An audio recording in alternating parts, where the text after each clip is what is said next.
Hello everyone, इस video में हम करेंगे शिक्षा निदेशालय द्वारा प्रोवाइड की गई वर्कशीट नंबर 53। ये वर्कशीट कक्षा 6ठी, 7वीं और 8वीं के विद्यार्थियों के लिए है और 4 सितंबर 2020 की ये वर्कशीट है। ये वर्कशीट आपको एक्टिविटी नोटबुक में करनी है या हम कह सकते हैं आप ड्राइंग की नोटबुक में कर सकते हैं। चलो हमारी वर्कशीट स्टार्ट करते हैं। वर्कशीट स्टार्ट करने से पहले स्टूडेंट अपना नाम लिखेगा और अपनी कक्षा अध्यापक का नाम लिखेगा। हमारी वर्कशीट में क्या दिया गया है, चलो पढ़ते हैं। कागजों को गलाकर लुगदी तैयार करना पेपर मैशी कहलाता है। आज हम पेपर मैशी कैसे तैयार करते हैं वो पढ़ने वाले हैं। कागज को गलाकर हम जो लुगदी तैयार करते हैं, इसी प्रक्रिया को पेपर मैशी कहा जाता है। दशहरे जैसे मुख्य त्योहारों के अवसर पर रावण और मेघनाथ के मुखौटे व दक्षिण भारत में कथकली नृत्यक व नर्तकी के मुख भी पेपर मैशी से तैयार किए जाते हैं। उत्तर भारत में खड़िया मिलाकर कटोरदान व टोकरियां बनाई जाती हैं। दशहरे पर आपने देखा होगा रावण और मेघनाथ के जो मुखौटे होते हैं वो पेपर मैशी से ही तैयार किए जाते हैं। और साउथ इंडिया में जो कथकली का डांस करते हैं नृत्यक और नर्तकी, उनके जो मुख होते हैं वो भी पेपर मैशी से यानी कि कागज की लुगदी से ही तैयार किए जाते हैं। नॉर्थ इंडिया में यानी कि उत्तर भारत में खड़िया का प्रयोग करके कटोरदान व टोकरियां बनाई जाती हैं। इस लुगदी में खड़िया का प्रयोग करके कटोरदान और टोकरियां बनाई जाती है, जैसे आपको यहाँ पे पिक्चर में भी नजर आ रहे हैं। इस तरीके से आप कोई भी आकृति पेपर मैशी से बना सकते हैं। यहाँ पे देखो ये फॉक्स बनाई हुई है, लोमड़ी। अब पेपर मैशी बनाने के लिए हमें क्या क्या सामग्री चाहिए, इसके लिए हमें एक टब चाहिए, कागज चाहिए, जाली, तार, प्लास्टर ऑफ पेरिस, चावल की लेई, नीला थोथा, चाकू, कैंची, मूसल, उखल व विभिन्न प्रकार के ब्रश चाहिए पेपर मैशी के लिए। ठीक है, अब इस पेपर मैशी की सामग्री तो हमें पता चल गई। अब इससे लुगदी कैसे तैयार करते हैं वो प्रक्रिया भी समझते हैं। सबसे पहले हम एक टब में पानी भरकर उसमें कागज के छोटे छोटे टुकड़े कर उन्हें अच्छी तरह भिगो देना चाहिए। सबसे पहले एक टब लेंगे, उसमें पानी भर देंगे, उसमें कागज को छोटे छोटे टुकड़ों में तोड़कर उसको भिगो देंगे। गौरतलब है कि पानी कागजों के ऊपर रहना चाहिए, यानी कि कागज पूरी तरीके से डूब जाना चाहिए पानी में और पानी थोड़ा एक्स्ट्रा ही रखना चाहिए। हफ्ते भर बाद पानी को बदल देना चाहिए। एक हफ्ते के बाद हमें पानी को क्या करना चाहिए, बदल देना चाहिए। उसके बाद 2 हफ्तों बाद कागज के टुकड़े को टब से निकाल कर देखना चाहिए। 2 हफ्तों के बाद हमें कागज के टुकड़े को देखेंगे, उसको निकाल कर देखेंगे। यदि टूटे हुए कागज का रेशा छोटा निकले, अगर वो जो कागज के टुकड़े हैं उनमें से छोटे छोटे रेशे निकलने लग जाए बारीक बारीक धागे जैसे, तो समझ लेना कि कागज लुगदी के लिए तैयार हो गया है। इसका मतलब क्या है कि हमारी जो लुगदी है वो तैयार हो गई है। उसके बाद हम क्या करेंगे, उखल में गलाए हुए कागज की जो लुगदी होगी उसको कूटेंगे मुसल से, फिर उसमें नीला थोथा व गोंद मिलाकर उसे तैयार कर लेंगे। इस प्रकार हमारी पेपर मैशी तैयार हो जाती है।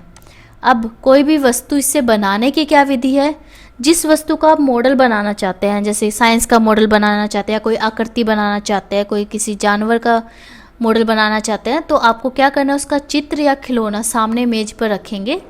मेज पर रखिए, फिर उसके बाद वस्तु की लंबाई और चौड़ाई के हिसाब से आकृति तैयार कर लीजिए। फिर वो वस्तु कितनी बड़ी है उसकी लंबाई और चौड़ाई के हिसाब से हम आकृति तैयार करेंगे।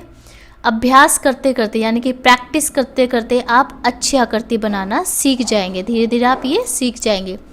मॉडल बनाते समय चिकनी मिट्टी में हवा के बुलबुले नहीं होने चाहिए।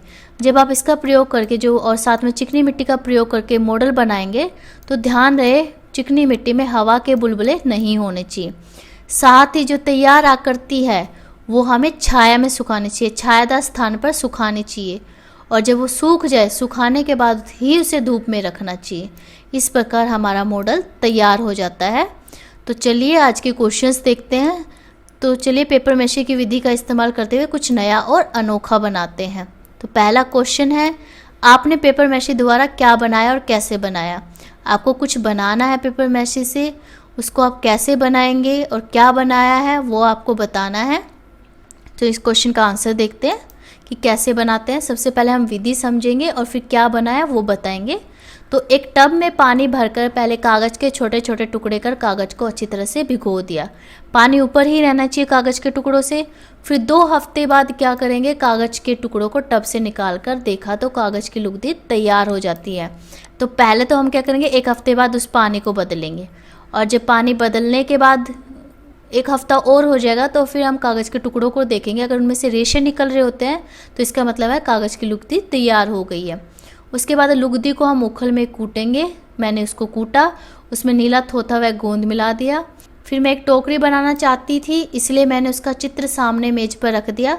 वस्तु के आकार के हिसाब से यानी कि उसकी लंबाई और चौड़ाई के हिसाब से आकृति तैयार कर ली। साथ ही आकृति जो तैयार की थी वो कहाँ सुखाने, छायादार जगह पर मैंने उसे सुखा दिया। सूखने के बाद उसे धूप में रखा तथा अंत में उसमें सुंदर रंग भरकर उसको और भी आकर्षक और सुंदर बना दिया।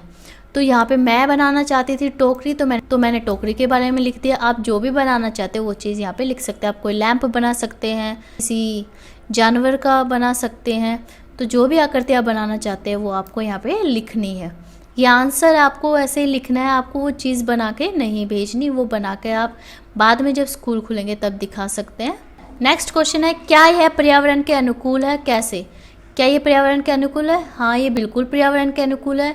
कैसे अनुकूल है? क्योंकि पेपर मेसी के लिए जितनी भी जरूरी सामग्री है, टब, कागज, जाली, चावलों के लिए नीला थोथा, चाकू, कैंची, मूसल, उखली, सारी चीज़ें प्राकृतिक है और पर्यावरण के अनुकूल हैं। तो आंसर देखते हैं इस क्वेश्चन का। इस क्वेश्चन का आंसर होगा हाँ, यह पर्यावरण के अनुकूल है। क्यों अनुकूल है? क्योंकि इसमें प्रयोग होने वाली सामग्री, इसको बनाने के लिए जो भी हम सामग्री का यूज़ करते हैं वह पर्यावरण के अनुकूल है, वह तथा वह सामग्री प्राकृतिक होती है, इसीलिए पर्यावरण के अनुकूल है। बेटा इस वीडियो में इतना ही। अपनी वर्कशीट कंप्लीट कीजिए और अपने टीचर को भेजिए। Thanks for watching this video. Please like, share and subscribe my channel. Thank you.